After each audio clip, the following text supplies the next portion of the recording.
Friends, I got a little different kind of knife for you today, one I really didn't think I'd show on the channel, but one of my members of the channel asked me to do a review, and I couldn't resist. But before we get into that knife, let me remind you, we still have the Browning Wharncliffe blade here, and the Kershaw Culpeper giveaways going on. So make sure you're entered in these two giveaways. If you see, this one's been around long enough, it's starting to get a little patina on it.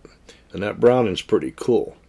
But anyway, this Opinel here, well, one of my very first subscribers and members to the channel, John Shiflett, and he's been a great patron of the channel. He's entered all the giveaways, entered the knife photo contest, and we exchanged emails. And he sent me an email telling me about this knife and asked me to do a review. And since he's a member of the channel and supports the channel so well, I said, well, let me go ahead and order one up and get it in here and check it out and see what this knife's all about. All right, because that's what I do. I do knife reviews.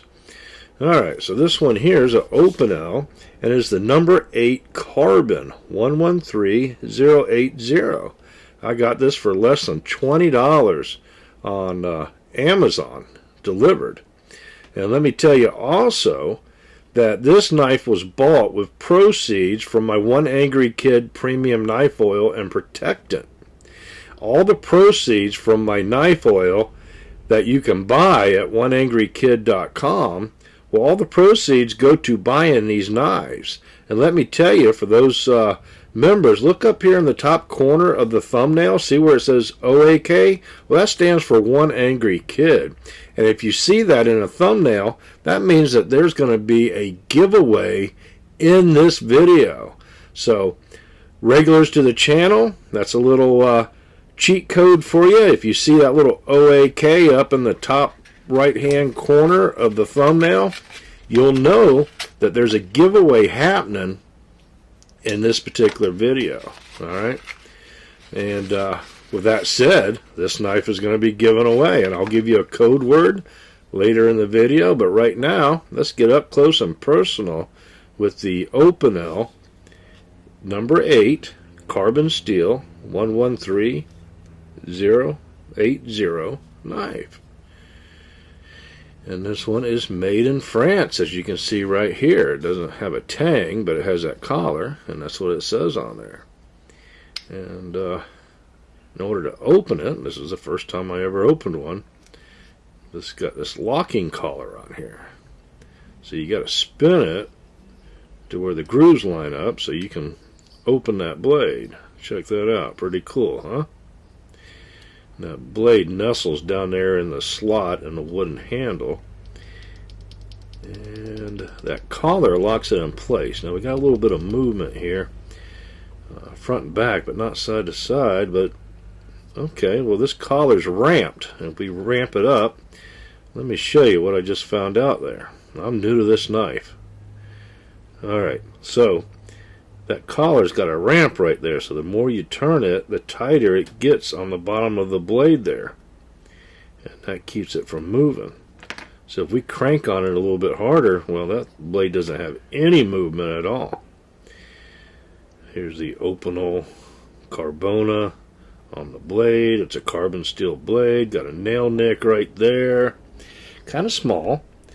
It is a full flat. I like that. It's a full flat grind.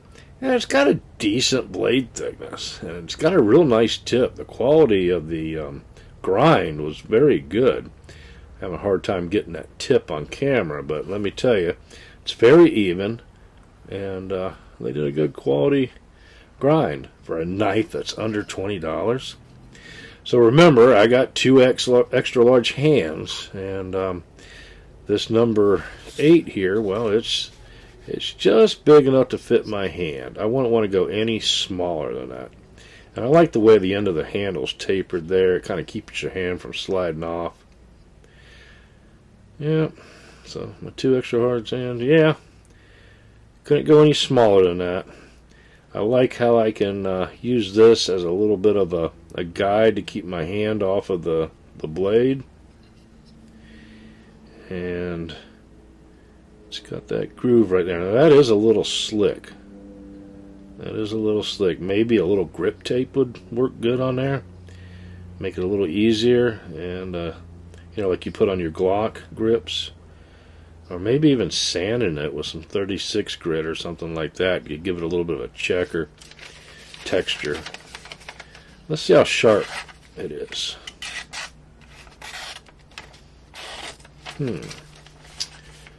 These blades have a real reputation to be razor sharp, but this particular example isn't so. Alright, let's get my Beaver Craft strop out and just hit it on the leather side here and see if we can just clean it up a little bit.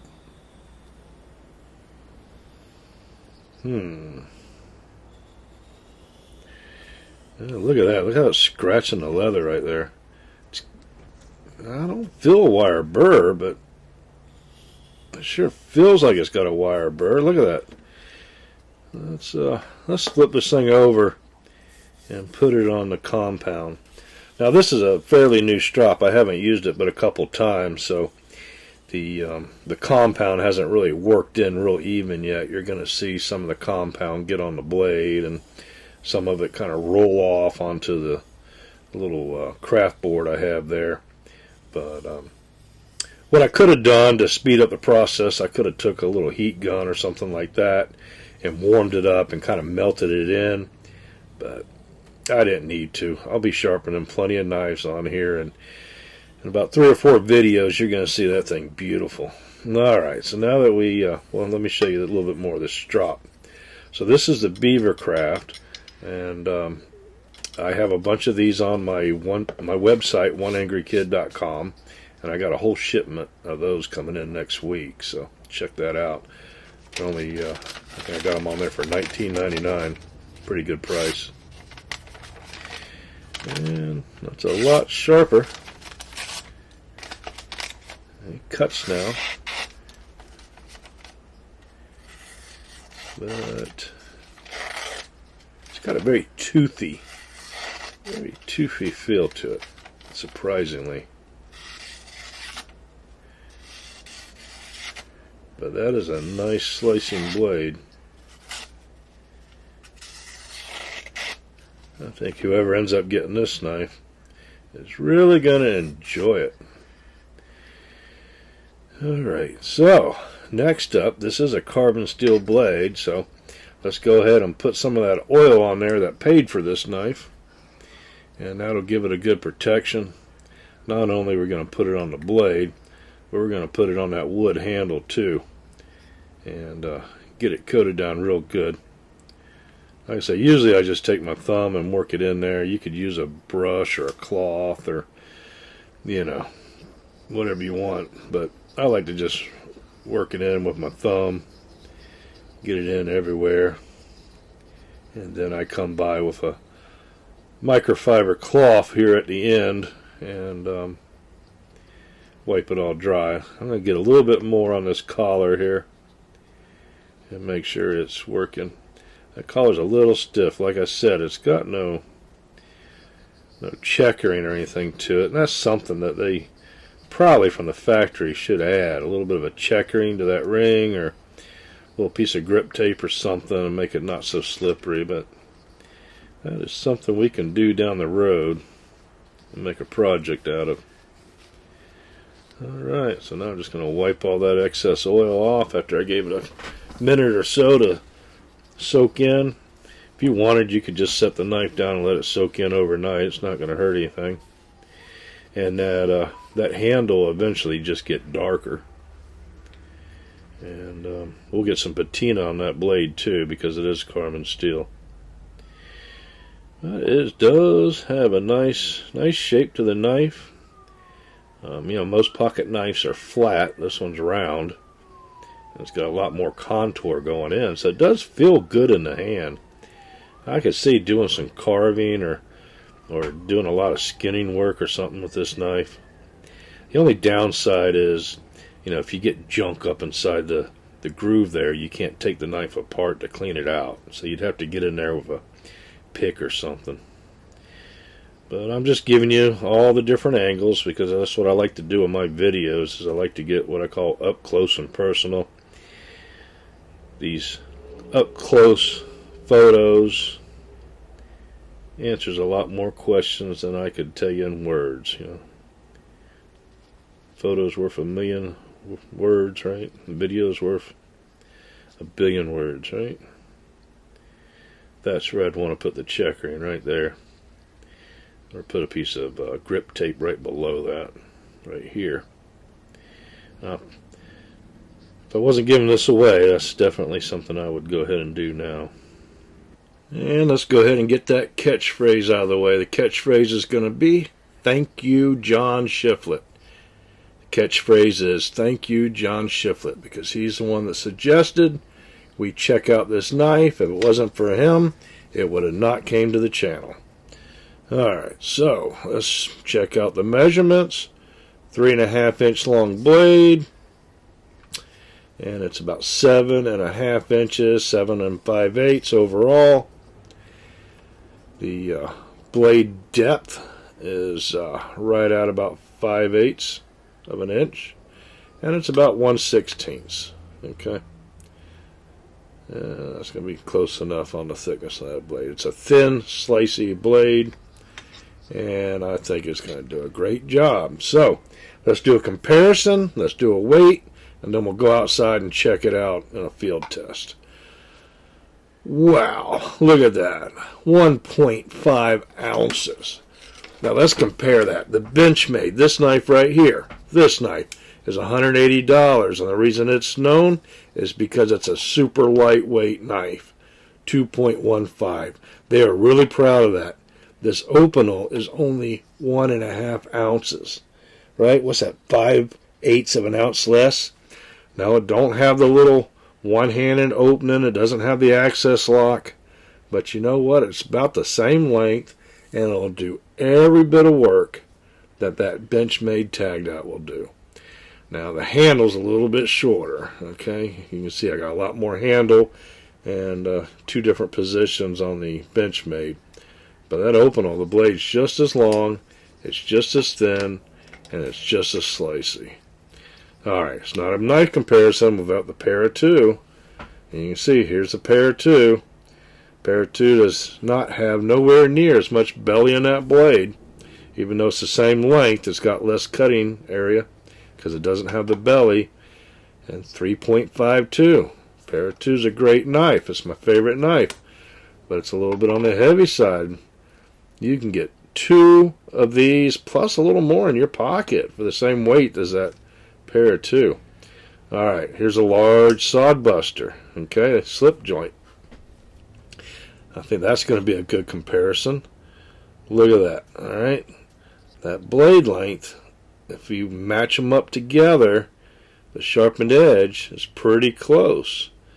Sod buster's got a little bit more belly, and the Opinel's got a little more sweep, and we lose about 1 inch on that handle though.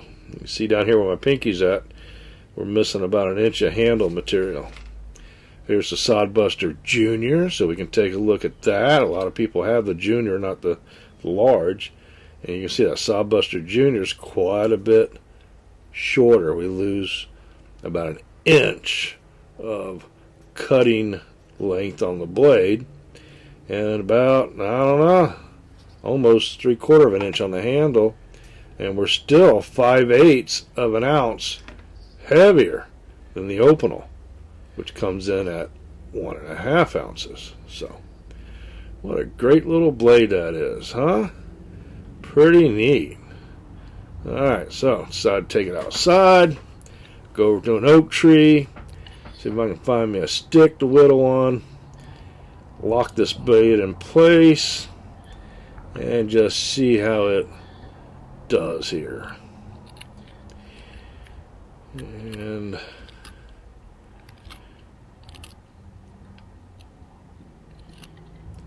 yeah, it's got sharp 90-degree angles there, but it's not a hot spot. It feels good in the hand. The roundness of the handle versus the flat, of the traditional pocket knife Feels good. I got good control. No problems indexing the knife. I thought maybe I would, but it kind of naturally indexes. And push or pull cuts, both good. I like the way I can get right up there and use 100% of that blade. I can get right up to the very first part, as you see right here, where I get all that leverage. You know, it's out here, that tip, that sweep down here just does a nice job, just slicing right through here. Do some longer cuts. See those long? It's a great cutting blade. You know, remember, under $20, or maybe free. This knife could be yours if you get that catchphrase in the comments and you're selected. I don't know. Pretty nice, huh? Alright, friends. Well, spin that back around.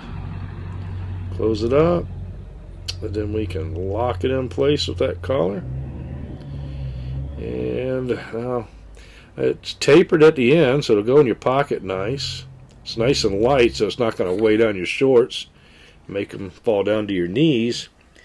But one thing I think you could do, now let's look at this Benchmade here. Alright, see that deep carry clip? With that handle being wooden, why couldn't you put a flat spot on there and put a clip on there? You know? Or maybe Lynch could make a custom clip for these. They just screw right in there. I think that might not be a bad idea. You could drill a hole in it, put a lanyard, put some grip tape up there. You could do some mods to this knife and make it your own. So, alright friends, well, I give this knife a perfect thumbs up. And I hope you enjoyed the video. Please remember to subscribe to this channel and share it to any of your friends. Sharing the videos what really helps the channel. And don't forget about the knife giveaways. Go right here to this video and learn how you could win that Browning Wharncliffe knife. It's a nice knife. I'm going to be giving it away in a week here, so check it out. Other than that, I really appreciate you supporting the channel. Thanks again.